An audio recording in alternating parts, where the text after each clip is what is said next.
There's something especially heartbreaking about stories that begin with youth and end in mystery. On the 1st of November 2003, in the seaside town of Blackpool, England, 14-year-old Charlene Downes went about what seemed to be an ordinary day, one that would soon become the center of one of the most painful and unresolved cases in recent British history. Charlene lived with her parents, her brother, and her two sisters. Her life, from what we know, was filled with hardship from early on. For many who hear her story, especially those who have walked similar roads, it's more than just difficult to take in. It's gut-wrenching. A close childhood friend once described her as sweet and kind-hearted. But by the time she was about 12, something had changed. She started acting out, growing more defiant, and seemed to lose some of that early innocence. Charlene had a special bond with her older sister, Rebecca, who was 16 at the time this story took place. The two were inseparable, more like best friends than sisters. Rebecca had already left home by the time she was 14 and moved in with a man in his 50s. Although she insisted there was nothing romantic between them, people who were around back then believed otherwise. Still, even after moving out, she and Charlene stayed tightly connected, always checking in and spending time together whenever they could. Rebecca didn't leave home just for the sake of independence. Life inside the Downes household was anything but safe. Their father, Bob Downes, had a violent streak, especially when alcohol was involved.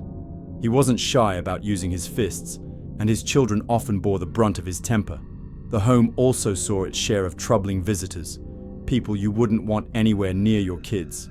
We'll get to more about that shortly. Like her sister, Charlene wasn't spared from their father's aggression. The family had moved to Blackpool from the West Midlands in 1999, and not by choice. Social services had begun investigating Karen and Bob Downes for allegations of neglect, physical abuse, and for allowing dangerous individuals to stay in the house. It got so serious that Child Protective Services considered removing the kids from the home altogether. That Saturday, November 1st, began like any other for Charlene. She got up around 10 a.m., got ready, and met up with Rebecca. The two girls spent most of the day just hanging out, walking the streets, playing in the arcades, grabbing food at McDonald's. By early evening, around 6:45 p.m., they were heading down Church Street in the town centre. Their mother, Karen, happened to be out as well, handing out flyers for a local eatery, when she ran into them. The three talked briefly. Rebecca told her mom and Charlene that she was heading home and asked Charlene if she wanted to join her. But Charlene had other plans. She wanted to catch up with some friends instead, so Rebecca went her way. Karen walked Charlene over to a payphone where she rang some friends to meet up. Karen stayed nearby until the friends arrived, gave Charlene a few words about not being home too late, and then they parted ways. What happened next is hard to piece together. Charlene spent time with her friends for a bit, and then later met up with another one. They went to the Carousel Bar on the North Pier. Much later, CCTV footage surfaced showing someone who looked like Charlene walking with a woman who has never been identified around 9 p.m. That stretch near the pier had a reputation. It was known for drug activity and was an area where sex workers were often seen. At some point, Charlene met up with more friends and wandered through the town centre again. Eventually, she was seen heading toward an alleyway on Abingdon Street. Witnesses later said they spotted her near that alley between 10 and 11 p.m. That was the last time anyone saw her. When Charlene didn't return home that night, her mother Karen felt uneasy, but not immediately panicked. According to her, she figured Charlene was just being a typical teenager, testing boundaries, staying out later than she should. She'd done it before, and Karen assumed she would be back the next morning. But when the hours rolled into the next day, and then the next, that uneasy feeling grew stronger. Despite this, it wasn't until 2 days later, on Monday the 3rd of November, that Charlene was officially reported missing. On the phone with police, Karen stated that Charlene had last been seen at around 8 p.m. on Saturday evening. The dispatcher informed her that officers would be dispatched to the house soon to take a full report. Karen's response shocked many. On the recorded call, she can be heard saying, "I can't. I need to go out soon." The dispatcher's reply, firm and stunned, was, "Your daughter is missing, and she is 14. "You need to stay in and speak to the police." Once police arrived at the Downes household, they started piecing together what they could, asking about what Charlene had been wearing, who she was with, where she was last seen, and where she often spent her time. At the beginning, the case was treated as a typical runaway. It wasn't uncommon for teens to leave home in frustration or rebellion, and authorities assumed she'd be back once she got hungry, cold, or needed somewhere to stay. Because of this early assumption, the police made the decision to hold back the story from the media. They didn't want to spark unnecessary concern, believing Charlene would come home on her own. But she didn't. After some time passed and no new information surfaced, Karen took it upon herself to contact the media directly. She asked them to share Charlene's photo and report her disappearance. It was during this time that she learned for the first time that police had actively asked news outlets not to publish anything about her daughter's case. As the days went on, tips began flooding in. People called in saying they had spotted Charlene walking down different streets in town. Some said they saw her at the arcade. One even claimed they had seen her lying dead near a railway line. Police followed up on many of these leads, but none of them led anywhere concrete. They were chasing shadows. It wasn't long before it became clear that this wasn't just a runaway case. Something was truly wrong. While digging into the family's background, police learned that a man named Ray Monroe had been living with the Downes family. He wasn't just a casual guest. He was someone the kids saw regularly in their own home. And Ray wasn't just any man. He was a convicted predator. Just 3 days after Charlene vanished, Ray was sentenced to 4 years in prison after pleading guilty to 3 counts of indecent assault and the abduction of a 6-year-old boy. Shockingly, these crimes had taken place while he was still living with the Downes family. Bob claimed he had no idea Ray was guilty of anything until he sat in court during the trial.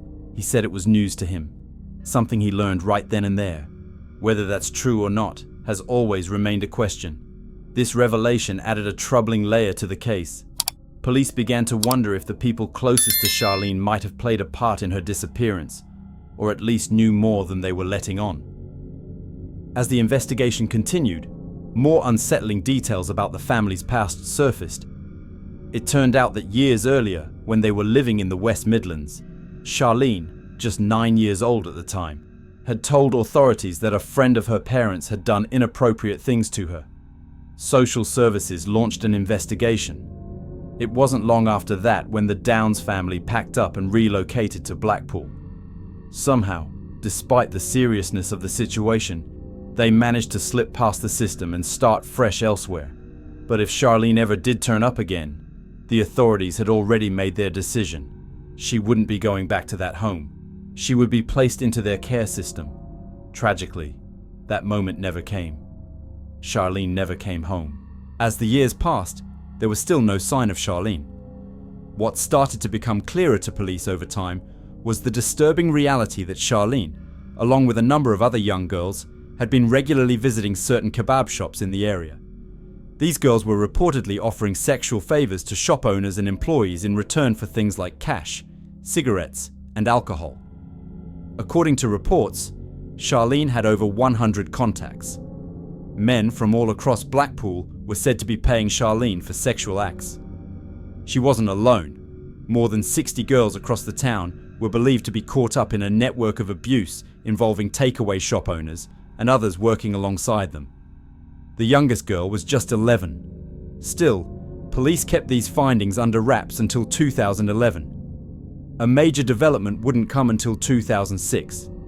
In 2006, a man named David Cassidy came forward to the police with serious allegations.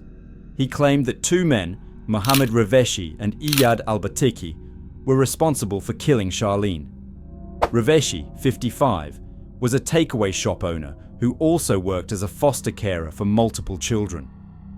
Al-Batiki, who was 28, was his business partner. Cassidy told police he had heard that Raveshi often had very young girls around his home and workplace.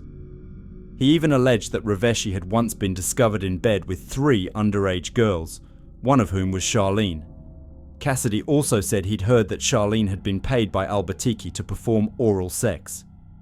David ran a slot machine arcade business and often supplied machines to takeaways, meaning he knew many local shop owners quite well. He told the police that Charlene had decided to report the men because she was tired of being used.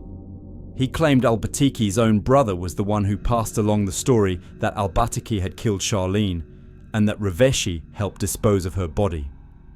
Because of David Cassidy's account, both Raveshi and Albatiki were taken into custody for questioning. Police asked whether they knew anything about Charlene or her disappearance. Both men denied knowing who she was. While they were being held, police installed covert listening devices in Raveshi's home, as well as in his car, to gather more information. Over the course of 4 weeks, investigators picked up 52 separate audio clips.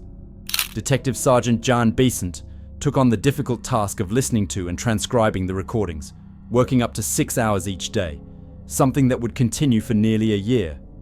Unfortunately, the devices inside Raveshi's house had been placed near the television, which introduced a lot of interference and made the recordings extremely hard to hear.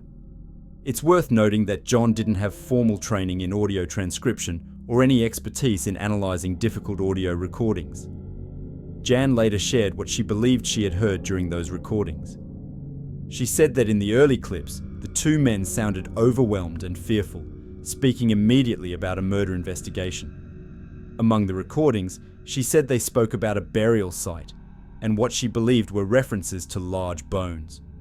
One particularly disturbing moment she highlighted was when she thought she heard Raveshi say, "I can't cope. I'm so worried. And you were the one who killed her." He then allegedly asked, "Why did you kill her?" To that, Albatiki reportedly replied, "You're being stupid if you thought we'd ever release her." At another point, Albatiki asked how long fingerprints last, to which Raveshi allegedly responded, "There is nothing left of her. She was here. She died there. There really is nothing."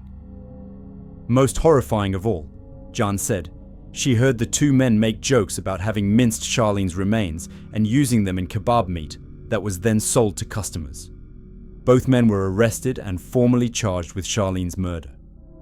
Police informed her parents, Bob and Karen, that arrests had been made and that they were almost certain Charlene had been killed. However, they didn't explain the alleged method of how she was murdered. That devastating information reached the Downes family through the media instead. News stories began circulating that Charlene's remains may have been chopped up and used in food sold at local takeaways. Instead of preparing the family for this horrifying possibility, authorities chose to release it to the public first.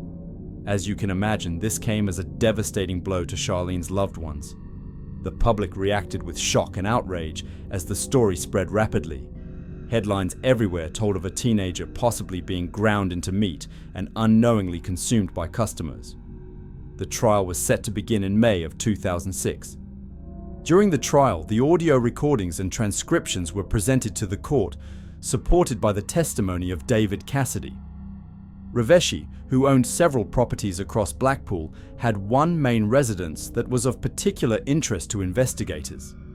Inside that home, authorities searched for any trace of Charlene, DNA, blood, anything that might prove she had been there or had died there. The prosecution presented photos showing parts of the house where floorboards had been replaced recently, as well as other signs of renovation. Investigators also noted that the house was unusually spotless, as if someone had thoroughly scrubbed it down. Despite all this, no DNA or physical evidence linking Charlene to the home was ever found.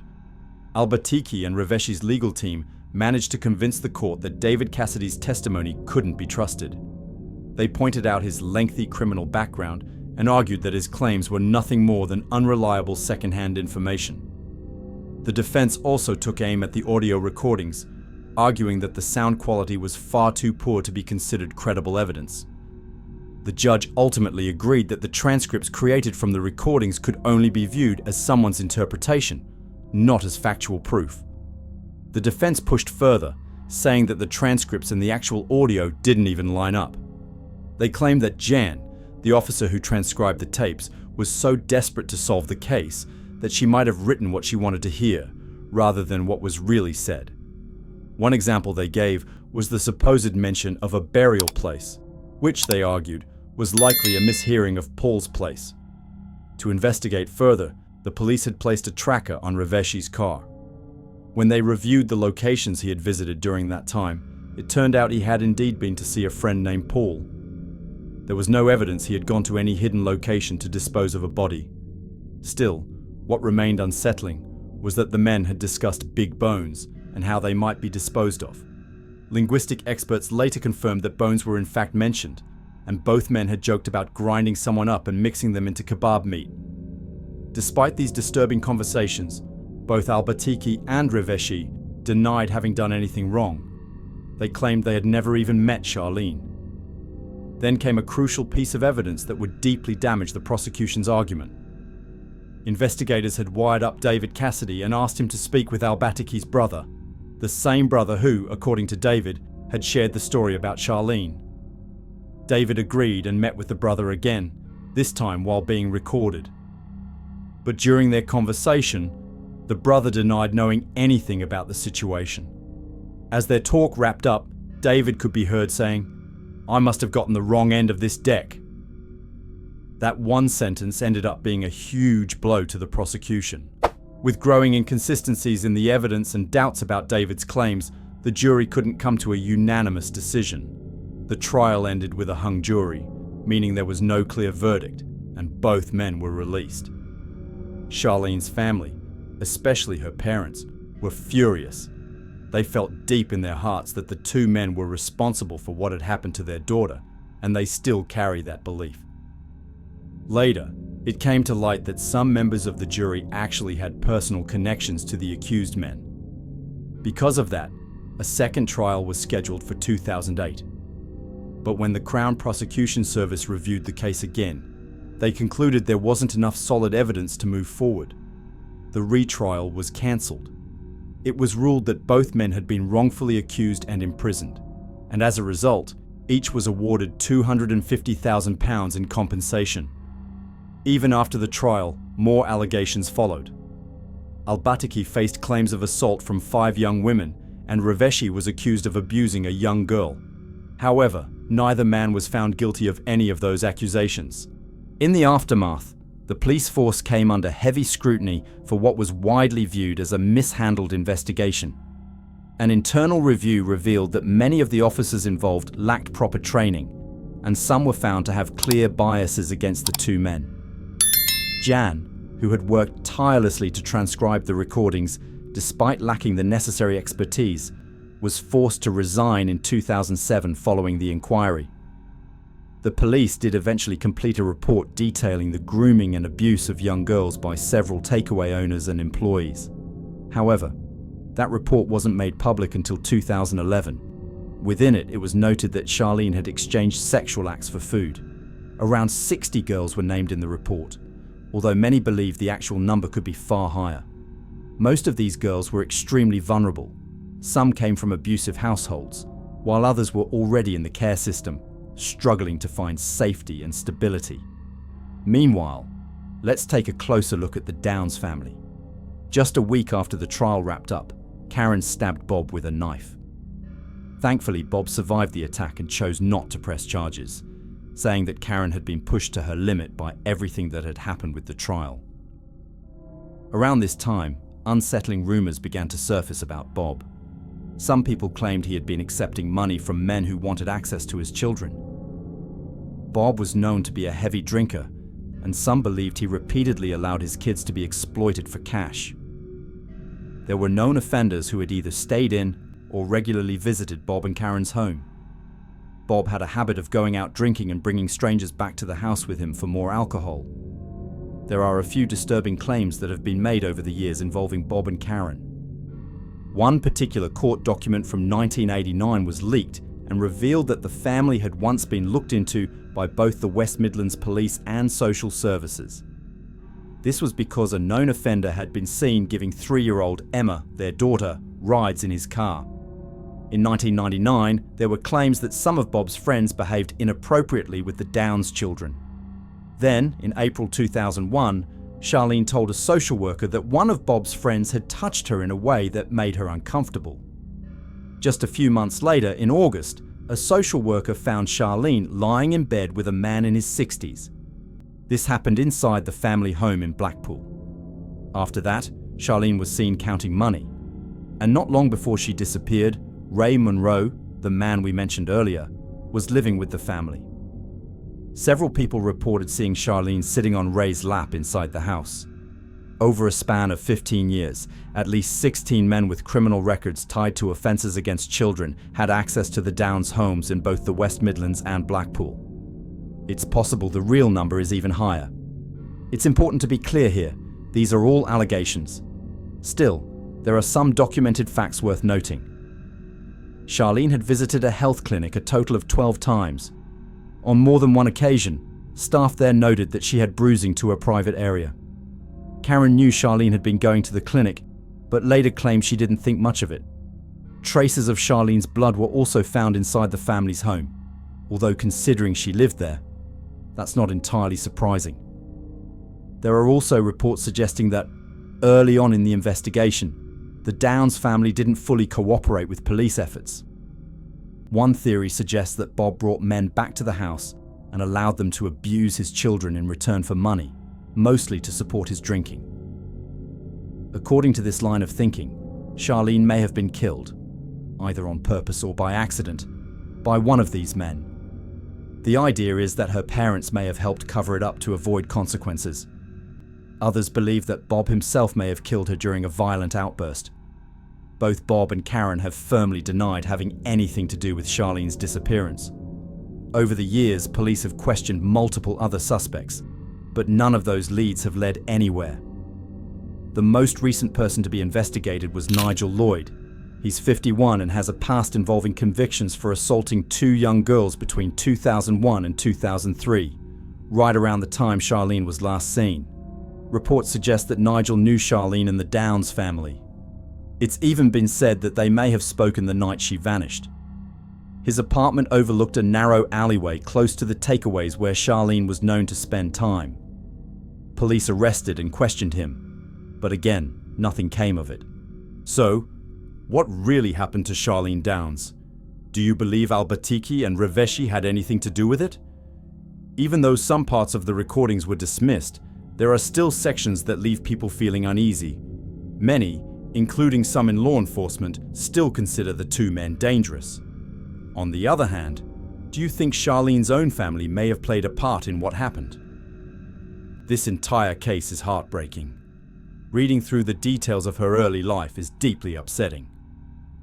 I know some people might be quick to judge her for some of the things she did, but I think it's absolutely vital to consider what kind of environment she was raised in and the people who were allowed around her. Detective Chief Superintendent Andy Webster has stated, "We remain fully committed to finding Charlene's killer and her body. There's still a £100,000 reward for any information that leads to a conviction or helps bring her home." Over the course of this investigation, authorities have gathered more than 4,800 witness statements and followed up on 10,500 different leads, yet the mystery remains unsolved. As of today, Charlene has been missing for over 20 years. What are your thoughts on this case? Do you believe Charlene's disappearance is tied to the individuals originally charged, or do you think something else happened entirely? I'd really love to hear your take in the comments. If you found this video informative or thought-provoking, please consider giving it a like, sharing it with others who might be interested, and subscribing if you haven't already. It truly helps the channel grow and keeps these important stories from being forgotten. Thank you so much for watching, and see you in the next one.